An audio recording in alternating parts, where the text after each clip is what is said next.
Hello students, I am Archana Varun. My channel is Chhatresh Varun. हम भाषा एक हिंदी लैंग्वेज करेंगे। अब इसमें शिक्षण विधियाँ कर रहे जो हमारा आगे का है उसको हम कंटिन्यू करेंगे। ठीक है, हम आगे क्या करेंगे? कहानी शिक्षण के उद्देश्य।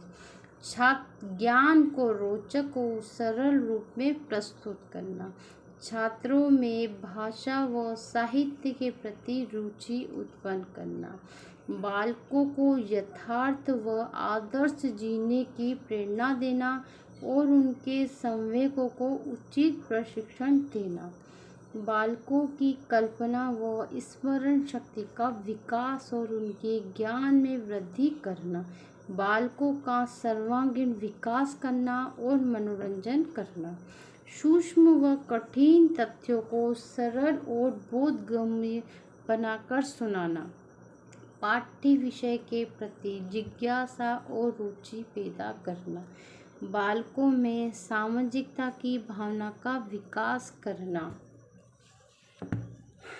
अब आपके पास में कविता शिक्षण के रूप, सूक्ष्म पाठ की पुस्तकें और कहानी शिक्षण उच्च प्राथमिक और माध्यमिक कक्षाओं में जहाँ गद्य पद्य और कहानी आदि के पाठ एक ही पुस्तक में संकलित करना, उनमें कहानी के पाठ को ना तो गद्य पाठ की भांति और न ही कविता की भांति पढ़ाना चाहिए, बल्कि इन दोनों युक्तियों का सम्मिलित रूप अपनाना चाहिए। सरल कथानक वाली कहानियों को शिक्षक कहकर पढ़ा सकते, परंतु कठिन कथानक वाली कहानियों को गद्य की भांति पढ़ाकर अंत में छात्रों द्वारा उसे कहलवाया जाए। द्रुत पाठ की पुस्तकें और कहानी शिक्षण, इन पुस्तकों को गद्य पाठ की तरह न पढ़कर कहानी की भांति ही पढ़ाया जाना चाहिए। इसमें कहानी का सूक्ष्म अध्ययन करने की आवश्यकता नहीं होती, बल्कि छात्रों को कहानी का आशय समझाने की आवश्यकता होती है। रचना शिक्षण और कहानी रचना, छात्रों द्वारा कहानी कहलवाई और लिखवाई भी जा सकती है। ये दोनों रचना शिक्षण की मौलिक और लिखित रूप है। छात्रों द्वारा कहानी कहलवाने और लिखवाने से छात्रों की मौलिक और लिखित अभिव्यक्ति सबल और रोचक बनती है। नाटक शिक्षण के उद्देश्य छात्रों को शुद्ध और प्रभावी वार्तालाप का प्रशिक्षण देना, भाव प्रदर्शन और भाषा के शुद्ध व उचित प्रयोग द्वारा अर्थ ग्रहण की योग्यता विकसित करना, छात्रों में रसानुभूति व अभिनय क्षमता का विकास करना, छात्रों में निरीक्षण, कल्पना व संवाद कौशल का विकास करना, परिस्थिति व अवसरानुकूल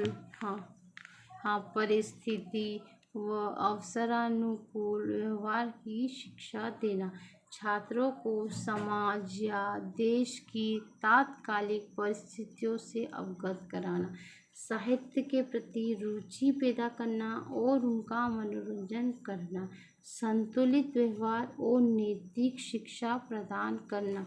नाटक शिक्षण की विधियाँ। व्याख्या विधि, यह प्राचीन विधि है।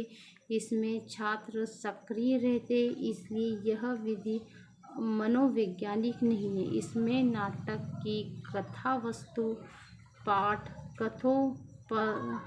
कथोपकथन, भाषा शैली आदि की व्याख्या शिक्षक कर देता है। इस विधि में शिक्षक नाटक का आदर्श अभिनय प्रस्तुत करता है। शिक्षक सभी पात्रों का वाचिक व कायिक अभिनय करता है। भाषा में उतार चढ़ाव, पात्रों में क्रोध, हर्ष, प्रेम, करुणा आदि भावों का अभिनय भी शिक्षक ही करता है।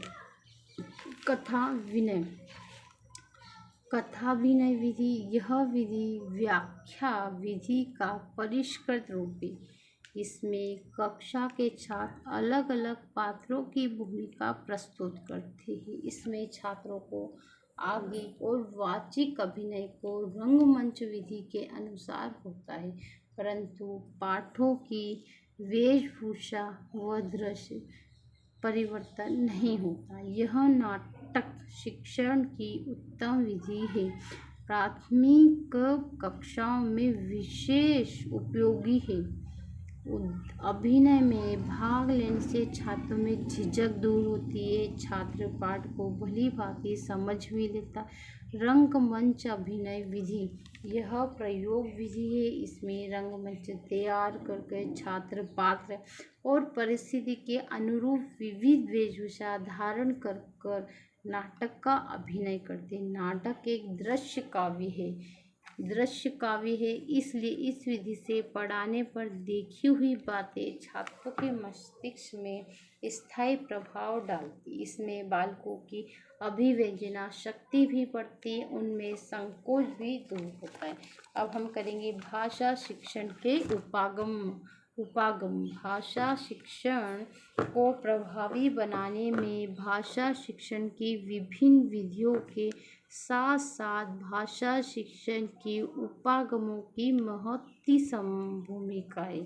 भाषा शिक्षण के अंतर्गत मुख्यतः श्रवण, वाचन, पठन, लेखन कौशलों का विकास गर्भित है। विभिन्न उपागमों के माध्यम से श्रवण कौशल, वाचन कौशल, पठन कौशल, लेखन कौशल का विकास सम्यक प्रकार से किया जा सकता है। उपागमों से तात्पर्य भाषा शिक्षण की अन्य सहायक सामग्री से है। उपागमों के अंतर्गत अभिनय प्रणाली, गीताभिनय प्रणाली, द्रुत पाठ्य पुस्तकों का पठन, भाषा प्रयोगशाला, रेखाचित्र, मानचित्र, प्रतिरूप, मॉडल, चार्ट, चित्र विस्तारक, शैक्षणिक भ्रमण, gramophone, linguaphone, radio, tape recorder, cinema, चलचित्र, टेलीविज़न, नाटक, कार्टून, सूचना पत्र, वास्तविक वस्तु व पदार्थ, चित्रकथाएँ, flash card, felt board, magic lantern, overhead project, slide, शामपट, पाठ्यपुस्तक, चौक, मार्जनी, सूची, दंड इत्यादि प्रकार की सामग्री आती है। उपयुक्त वर्णित संपूर्ण सामग्री में कुछ सामग्री परंपरागत रूप में प्रयुक्त होती है, कुछ बालक तथा अध्यापक द्वारा स्वयं निर्मित की जाती तथा कुछ सामग्री विज्ञान द्वारा प्रदत्त होती है। अतः इसे निम्नलिखित प्रकार से भी वर्गीकृत किया जा सकता है। परंपरागत उद्योतन सामग्री, पाठ्य पुस्तक, शामपट आदि स्वनिर्मित उद्योतन सामग्री के अंतर्गत निम्नलिखित प्रमुख है। चित्र, रेखाचित्र, मानचित्र, प्रतिरूप, चार्ट आदि। वैज्ञानिक उपकरण एवं दृश्य श्रव्य साधनों को 3 भागों में बांटा गया। श्रव्य, ठीक है, पहला है दृश्य उपकरण, दृश्य जिसे हम सिर्फ देख सकते हैं। Magic lantern, overhead project, slide, चित्र विस्तारक, एपी डायस्कोप, ये हम सिर्फ देख सकते हैं। और हमारे श्रव्य उपकरण जिसे हम सुन सकते, gramophone, radio, tape recorder, linguaphone, telephone. अब है दृश्य, टेलीविज़न, चलचित्र आदि। भाषा शिक्षण के उपागमों का महत्व।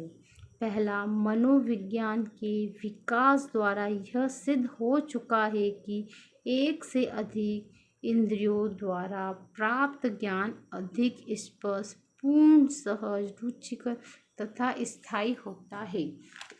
दूसरा, केवल व्याख्यान में बालक निष्क्रिय ही रहता है, जबकि उद्योतन सामग्री द्वारा पढ़े पाठ में उसे प्रत्यक्ष रूप देखने, विचार करने एवं अभिव्यक्ति का अवसर मिलता है। सुदूर देश की घटना और वर्णन को चित्रमय चलचित्रमय बनाकर प्रस्तुत करने पर पाठ्यांश सरल, स्पष्ट, सहज, सुगढ़ और सुरुचिपूर्ण बन जाते। शिक्षक को अद्यतन सामग्री द्वारा शिक्षण करने पर कम वेतन कर, कम मेहनत कर पाठ को आकर्षक बनाने, अनुशासनात्मक ढंग से पढ़ाने में सुविधा मिलती है। 5वां, करके सीखने की प्रवृत्ति को इससे बढ़ावा मिलता है। अतः बालक बिना थकान अनुभव किए प्राप्त ज्ञान को स्वानुभूति के रूप में मानकर एक स्थायी ज्ञान की वृद्धि करती। इससे अनुभव को गति और दायित्व प्रदान किया जा सकता है। अतीत की बातों को चित्र में बताकर उनका मूर्त ज्ञान कराया जा सकता है। कठिन तथ्य भी समझने में सरल लगने लगते। छोटे और सूक्ष्म वस्तुओं को बड़े आकार में प्रकट कर उसका तथ्यात्मक ज्ञान बालक को स्पष्ट रूप से दिया जा सकता है। सहायक सामग्री से विषय वस्तु की वास्तविकता प्रकट की जा सकती है। इसमें पाठ को रोचक, रुचिकर तथा बोधगम्य बनाया जा सकता है। सहायक सामग्री के माध्यम से अर्जित ज्ञान स्थायी स्मृति का अंग बन जाता है, क्योंकि तथ्यों को आत्मसात कर लिया जाता है। दृश्य श्रव्य साधनों द्वारा कम समय में अधिक सिखाया जाता है। इनमें प्रयोगों से छात्रों को व्यस्त रखा जाता है। सहायक सामग्री के उचित प्रयोग से बालक की कल्पना शक्ति का विकास किया जा सकता है। ये साधन बालक द्वारा स्वयं प्राप्त ज्ञान की योजना से सहायक सिद्ध होते। विषय वस्तु के कठिन स्थलों का स्पष्टीकरण उचित दृश्य श्रव्य सामग्री द्वारा प्रस्तुत करने पर विद्यार्थी सरलता से समझ जाते। इन प्रयोगों से बालकों का ध्यान पाठ में केंद्रित किया जा सकता है। पाठ शिक्षण में उपागमों की उपयोगिता। वास्तविक वस्तु को देखने से छात्र को प्रत्यक्ष अनुभव मिलता है। वे स्वयं आँखों से प्रत्येक वस्तु देखकर स्थायी ज्ञान प्राप्त करते हैं। चित्र। छोटे बालक चित्रों में अधिक रुचि लेते हैं। चित्रों की सहायता से वर्णन, वार्तालाप और कहानी कथन का अच्छा अभ्यास करवाया जा सकता है। वर्ण चित्र, शब्द चित्र, वाक्य या चित्र कार्ड कक्षा में तैयार कराए जा सकते हैं। रेखा चित्र किसी पाठ्यांश से संबंधित उपयोगी प्रत्यक्ष वस्तु, नमूना या चित्र न मिले वहाँ श्याम पट पर उस वस्तु की आकृति को रेखा चित्र से बनाकर पाठ के प्रस्तुतिकरण में सहायता ली जा सकती। मानचित्र। यद्यपि मानचित्र का प्रयोग भाषा शिक्षण में अधिक महत्व नहीं रखता, किंतु यदि कहीं भौगोलिक या ऐतिहासिक पाठ्य वस्तु हो तो वहाँ मानचित्र स्थिति को सरल स्पष्ट करने में सहायक होते। प्रतिरूप। जहाँ किसी का वास्तविक स्वरूप चित्र द्वारा स्पष्ट किया जाना संभव न हो वहाँ उस वस्तु की प्रतिरूप, मॉडल या नमूना दिखाकर स्पष्ट किया जा सकता है, क्योंकि वहाँ प्रत्येक वस्तु दर्शन सर्वश्रेष्ठ विधि है। गद्य पाठ में ग्राम पंचायत का मॉडल बनाया जा सकता है। चार्ट। कहीं विषय वस्तु में परिणाम विषय ज्ञान का तुलनात्मक अध्ययन प्रस्तुत करना होता है।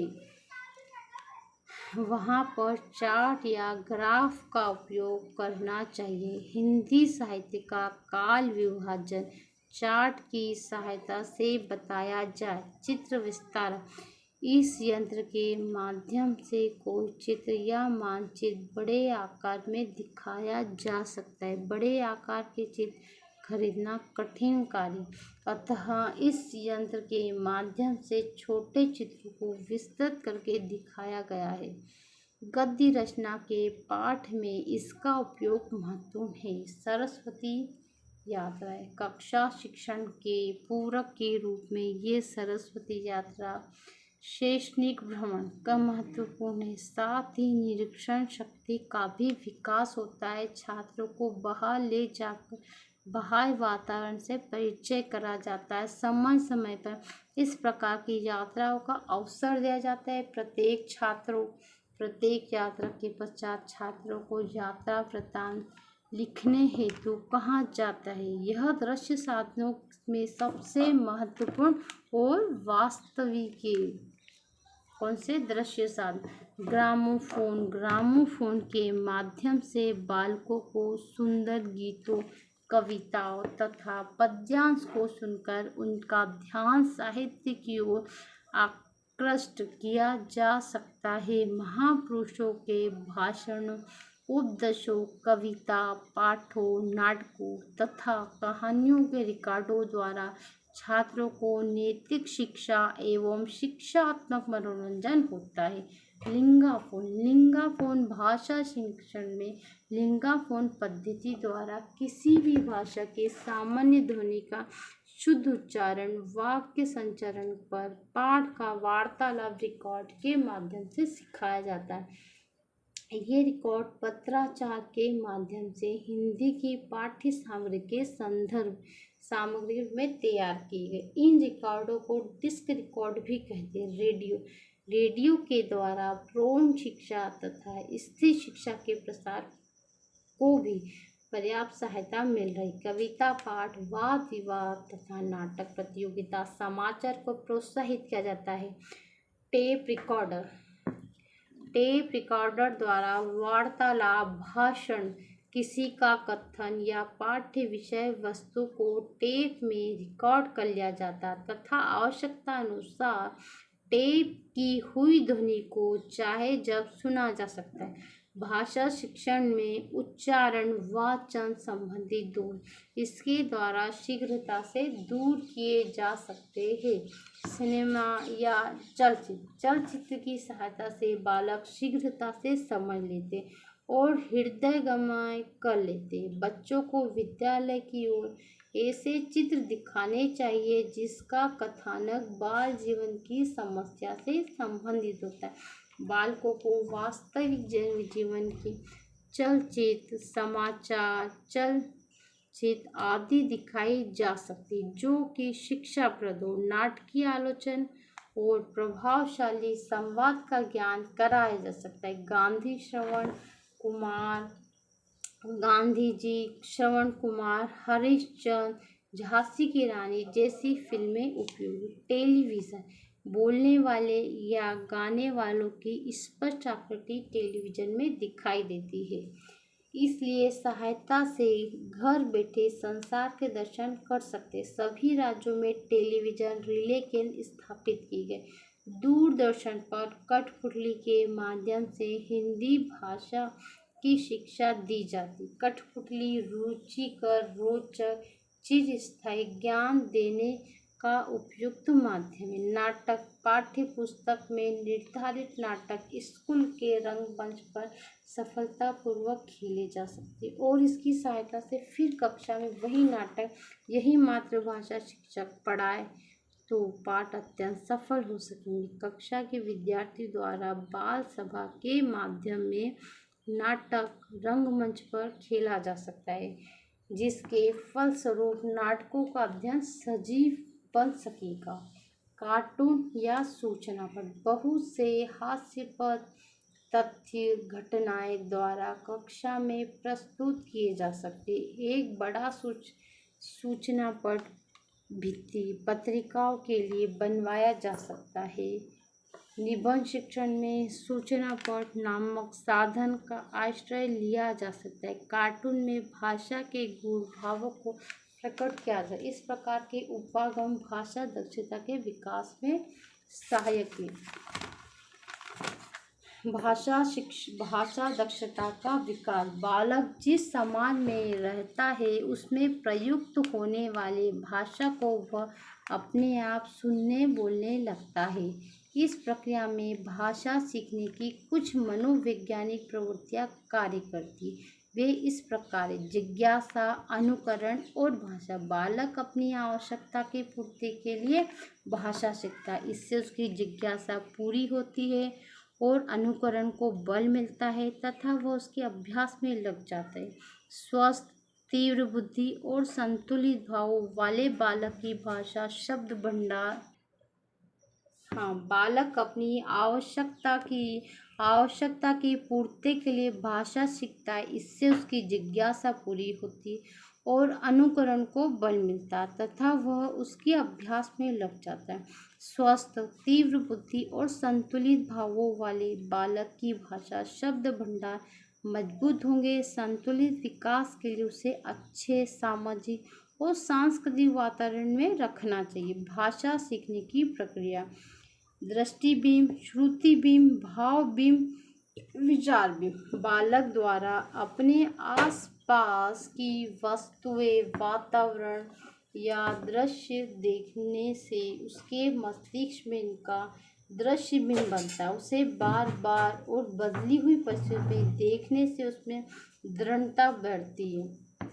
जिस वस्तु का दृश्यबिंब बना हुआ है, लोगों द्वारा उस वस्तु का नाम सुनने पर उस वस्तु विशेष के साथ उस नाम विशेष को जोड़ देते हैं। यह श्रुतिबिंब है। श्रुतिबिंब और दृष्टिबिंब के जोड़ने पर बालक उस वस्तु को उस नाम के साथ पहचानना प्रारंभ कर देता है। वस्तु विशेष को देखने से बने दृष्टिबिंब और उसका नाम सुनने से बने श्रुतिबिंब, ये दोनों मिलकर बालक के मस्तिष्क में उस वस्तु का एक प्रत्यय बनाते और ये प्रत्यय अभ्यास से दृढ़ हो जाते। तब उस वस्तु के बारे में उस वस्तु के बारे में प्राप्त वस्तु की अनुपस्थिति में विचार करने, मनन करने लगता है। ये विचार और भाव बिंब है। पानी को बार बार देखने पर बालक के मस्तिष्क में दृश्य बिंब बनता है। लोगों को इससे पानी कहकर बोलते सुनकर उसके मन में श्रुति बिंब बनता है। पानी पीने पर प्यास बुझी तो यह विचार बिंब बनता है। विचार बिंब बना कि पानी प्यास बुझाता है। पानी पीने से सुख व संतोष मिलता है तो यह भाव बिंब बना कि पानी अच्छी वस्तु है। अपने बिंब से ही वह अब माँ को लोटा लाते देखकर पानी के नहीं देखने पर भी शीतलता व स्वादिष्टता के विचार से खुश होता है। यही प्रक्रिया बालक के मस्तिष्क में सभी वस्तुओं को दृष्टि, श्रुति, विचार और भाव बिंब बनाते। इसी प्रक्रिया को भाषा सीखने की प्रक्रिया या भाषा सीखने का मनोविज्ञान कहा जाता है। प्रथम कक्षा में हिंदी पाठ्यपुस्तक के प्रारंभ में कुछ पृष्ठों में केवल चित्र ही दिए होते। इसका मूल उद्देश्य है कि बालक उपयोगी शब्दों के प्रतिबिंब ग्रहण कर सकेगा, जो कि सीखने की क्रिया का प्रथम चरण। भाषा को अच्छी प्रकार सीखने के उपाय: भाषा सीखने के लिए उसके तत्वों और उनसे निर्मित सामग्री को सीखना अनिवार्य, जिसमें भाषा की ध्वनि, शब्द, अर्थ, पदबोध, वाक्य रचना, वैचारिक अर्थ ग्रहण, घटना, तथ्य, भाषा की संस्कृति, भावात्मक संबोध की जानकारी आवश्यक है। भाषा सीखने में अनुकरण का महत्व: बालक घर, पड़ोस, परिवार में बोली जाने वाली भाषा शीघ्रता से सीखता है। बालक जिसके अधिक समीप रहेगा उसकी भाषा पहले सीखेगा। इसलिए बालक की प्रारंभिक भाषा को मातृभाषा कहते हैं, क्योंकि वह माँ एवं परिवार के संपर्क में से सीखता है। इस प्रकार परिवार बालक की प्रथम पाठशाला है। बालक की प्रथम पाठशाला परिवार है। बालक में अनुकरण की प्रवृत्ति सहज रूप से पाई जाती है। यदि उसे माता पिता से अलग भिन्न वातावरण में रखे तो वह वहाँ की भाषा सीख लेगा। जैसे कि भेड़िए की माँ में मिली बालक भेड़ियों की बोली सीख लेते हैं। सीखने में भी बोलने सुनने का संबंध बोलने से, अर्थात जो जन्मजात बहरा है वह निश्चित रूप से गूंगा होगा, क्योंकि जिसने सुना ही नहीं वह बोलने में नकल कैसे करेगा। बालक भावों को अभिव्यक्त करने के लिए अपनी शारीरिक चेष्टाओं का सहारा लेता है। वह अनुकरण से टूटे फूटे शब्द बोलता है, उन्हीं का बाद में स्पष्ट उच्चारण करने लगता है। अतः अनुकरण का भाषा सीखने में बहुत महत्वपूर्ण है। बालक में भाषा विकास की अवस्था है। नवजात शिशु कुछ ध्वनियाँ करता है जिसे पास रहने वाले प्रसंगानुसार उनका अर्थ समझने लग जाए। शिशु अपनी इच्छा पूर्ति के लिए जो ध्वनियाँ या संकेत करता है वे प्रश्न उसके भाषा विकास की प्रथम अवस्था। दूसरी भाषा में बालक अनुकरण करके अभ्यास और विभिन्न ध्वनियों का उच्चारण करता है, साथ में संकेत भी अवश्य करता है। ये ध्वनियाँ सार्थक शब्दों के रूप में होती हैं। तीसरी अवस्था में बालक संज्ञा और क्रिया शब्दों को साथ जोड़कर बोलता है, जैसे माँ लाओ पानी दो। वह छोटे छोटे सार्थक वाक्य बोलता है, जैसे ध्वनियों के साथ संकेत नहीं करता। चौथी अवस्था में बालक संज्ञा क्रिया के साथ सर्वनाम विशेषण शब्दों का प्रयोग करने लग जाता है। वह धीरे धीरे सरल वाक्यों में विचार करने और बोलने लगता है। यह स्थिति सामान्यतः 3 वर्ष की आयु में होने लगती है। अब इसके हम ऑब्जेक्टिव टाइप करेंगे। ये हमारा चैप्टर यहीं कंप्लीट है। उद्देश्य का सीधा संबंध किससे है? शिक्षा से। आनंद की प्राप्ति हिंदी शिक्षण के उद्देश्य के किस पक्ष को उजागर करती है? साहित्यिक पक्ष को। प्राथमिक स्तर पर कविता शिक्षण की सर्वाधिक उपयुक्त प्रणाली है? गीत और अभिनय प्रणाली। निम्नलिखित में से प्राथमिक स्तर पर व्याकरण शिक्षण की सर्वाधिक उपयुक्त विधि आगमन विधि। अविभक्त इकाई शिक्षण में विद्यार्थियों के जिस शिक्षण पर बल दिया जाता है व्यक्तिगत। अविभक्त इकाई शिक्षण में विद्यार्थी जिस शिक्षण पर बल देता है व्यक्तिगत शिक्षण। आगमन विधि में जिस शिक्षण सूत्र का समावेश नहीं होता वो क्या होगा? सामान्य से विशेष की ओर। इसमें क्या होता है? सरल से कठिन की ओर, ज्ञात से अज्ञात की ओर क्रिया द्वारा सीखना।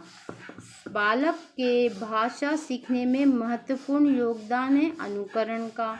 लिखित भाषा को देखकर बोलना कहलाता है वाचन। नाटक शिक्षण का उद्देश्य नहीं है बालकों को रंगमंची नाट्य बनाना, बालकों को भावनात्मक वाचन शिक्षा देना, संवाद अभिनय कला के छात्रों को अवगत कराना, समायोजित व्यवहार और नैतिक शिक्षा देना। हिंदी शिक्षण में डाल्टन विधि का प्रयोग करने पर विद्यार्थी स्व प्रेरणा से कार्य करते हैं। किस शिक्षण विधि में कल्पना शक्ति का विकास करने वाले मनोरंजन खेलों का स्थान दिया जाता है? बालोद्यन पद्धति। उच्च प्राथमिक स्तर पर कविता शिक्षण की प्रणाली है प्रश्नोत्तर। कविता या पद्य शिक्षण का अंतिम उद्देश्य होता है सौंदर्यात्मक। व्याकरण शिक्षण की प्राचीन व परंपरागत शिक्षण विधि निगमन विधि।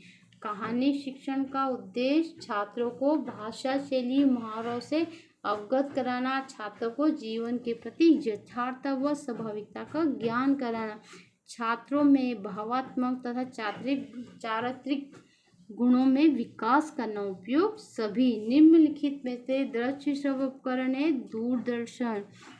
भाषा शिक्षण में सहायक सामग्री के प्रयोग का लक्ष्य बालकों के भावों को जागृत करना। कविता शिक्षण का प्रमुख उद्देश्य भावानुभावन। कविता शिक्षण का प्रमुख उद्देश्य भावानुभावन। गद्य शिक्षण का प्रमुख उद्देश्य ज्ञानात्मक। माध्यमिक स्तर पर नाटक शिक्षण की सर्वप्रथम विधि आदर्श अभिनय विधि। माध्यमिक स्तर पर नाटक शिक्षण की सर्वप्रथम विधि आदर्श अभिनय विधि। व्याकरण की किस विधि में व्यवहारिक पक्ष पर विशेष बल दिया जाता है? आदर्श संवर्ग विधि। किस विधि में पहले उदाहरण प्रस्तुत किए जाते हैं? आगमन विधि। कहानी शिक्षण का प्रमुख उद्देश्य बालकों का मनोरंजन करना। पूर्व श्रुत ध्वनियों के प्रतीक लिपिबद्ध शब्दों को पढ़कर अर्थ ग्रहण करने की प्रक्रिया है वाचन। अध्यापक द्वारा कक्षा में किए गए व्यक्तिक वाचन को कहते हैं व्यक्तिवाचक। कविता क्या पता नहीं, देखना पड़ेगा इसको। हाँ, इसको कविता शिक्षण के अंत में स्वर पाठ के सोपान का उद्देश्य कविता के भावों से अवगत कराना, देखो व कहो तथा वाचन शिक्षण विधि का अन्य रूप है साहचर्य विधि। देखो कहो वाचन शिक्षण विधि साहचर्य। काव्य शिक्षण में किसका महत्व अधिक होता है? मौन पठन का। जिस पद्धति में बालक स्वयं अपना सुधार करता है वो होती है जैकोटोट विधि। भाषा शिक्षण का मूल उद्देश्य सुवाचन सुवाणी सुलेखन कर सके। ठीक है, आज हमारा चैप्टर यही कंप्लीट होता है, इसके ऑब्जेक्टिव कंप्लीट होते हैं। Okay bye. यदि आपको मेरा चैनल पसंद आए तो लाइक करें, शेयर करें एंड सब्सक्राइब करें।